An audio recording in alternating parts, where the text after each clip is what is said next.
Bon, on revient à Sarah. Sarah, bonjour. Bonjour. Comme à d'habitude, sur cette place François-Rude, place du Barrezé, je te recroise dans tes démarches sur le terrain. On ne peut pas dire qu'il s'agisse d'une manif ni d'un rassemblement. Finalement, c'est quoi? Ça correspond un peu à de la diffusion d'infos. Oui, voilà.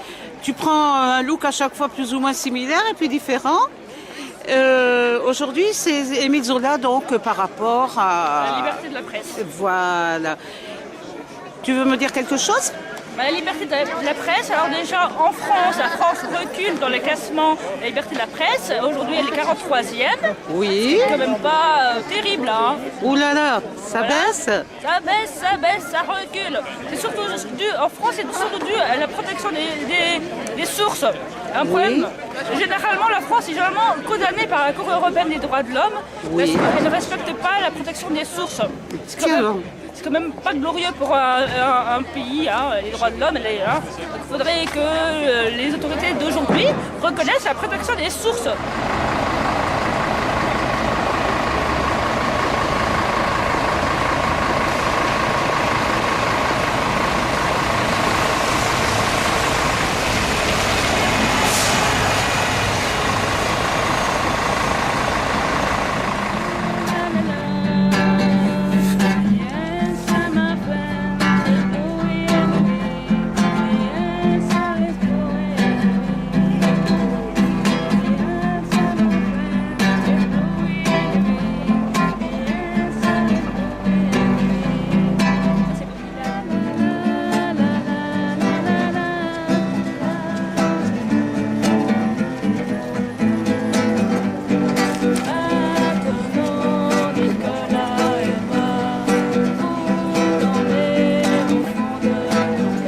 C'est bon.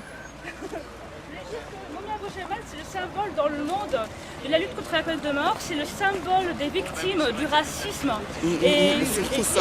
voilà, du racisme et des injustices. Je rappelle ce qu'a dit le juge qui a condamné à mort Moumia Abou-Jamal. Il a dit aidez-moi à faire frire ce nègre. Vous voyez, donc c'est direct le racisme clairement dit. Donc aujourd'hui, on se bat contre la peine de mort, on se bat aussi pour la justice, pour que Moumia Abou-Jamal puisse avoir un nouveau procès. Je rappelle que souvent, moi j'ai eu l'occasion de rencontrer l'avocat de Moumia Abou-Jamal qui est Robert Bryan. Et à chaque fois qu'il intervient, à chaque fois il rappelle que seule la mobilisation internationale peut le sauver.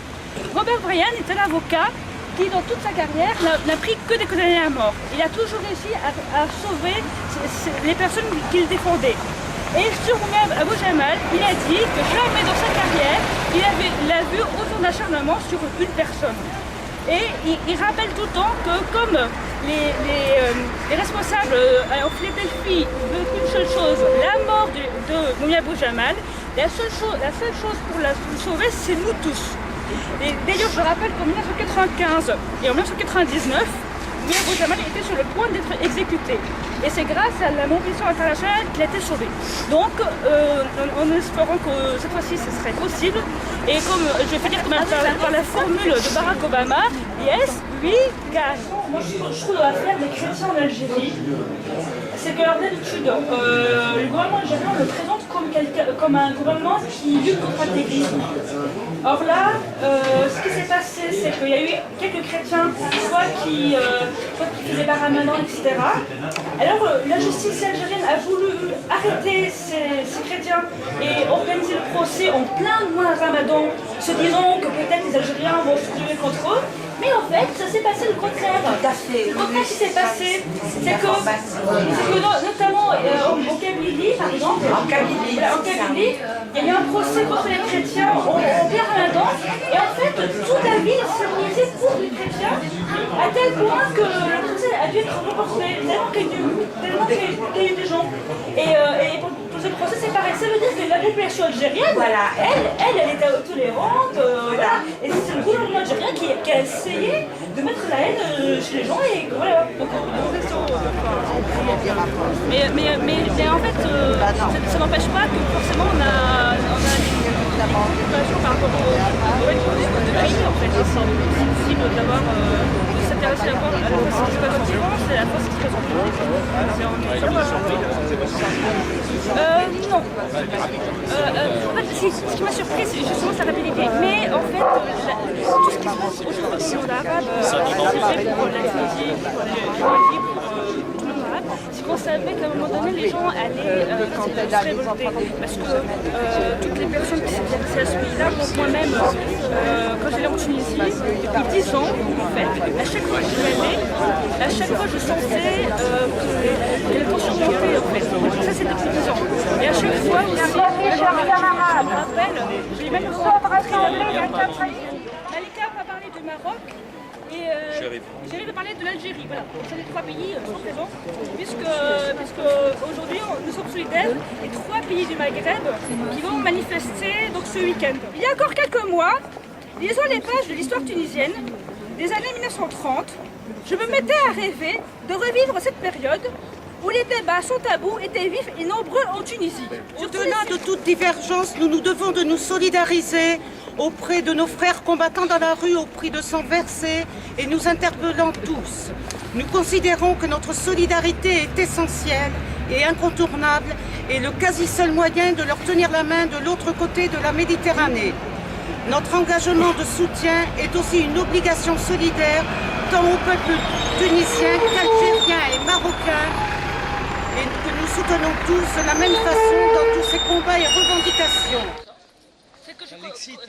Non, pas du tout. Je considère qu'une justice qui condamne à la mort, c'est une justice et qui n'est pas une justice. Voilà. Parce que la justice, c'est pas de la vengeance. Donc quelqu'un qui viole un bébé d'un an, il doit violer un enfant. Non, non, vivre en prison. On l'a suspendu la peine de mort, il est toujours reconnu coupable. Et le problème, c'est que le gouvernement de Philadelphie a porté plainte contre lui à la Cour suprême pour lui remettre la peine de mort en fait.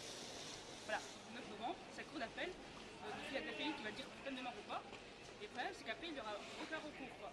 C'est la fois. Même la Cour suprême de États-Unis ne pourra rien faire. Du coup, on met une grosse pression. Quoi.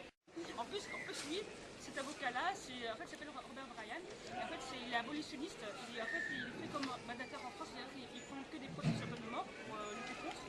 Et en fait, jusqu'à maintenant, il a toujours gagné tous ses procès et il dit qu'il n'a jamais vu quelqu'un sur lequel on s'acharne autant, de toute sa carrière.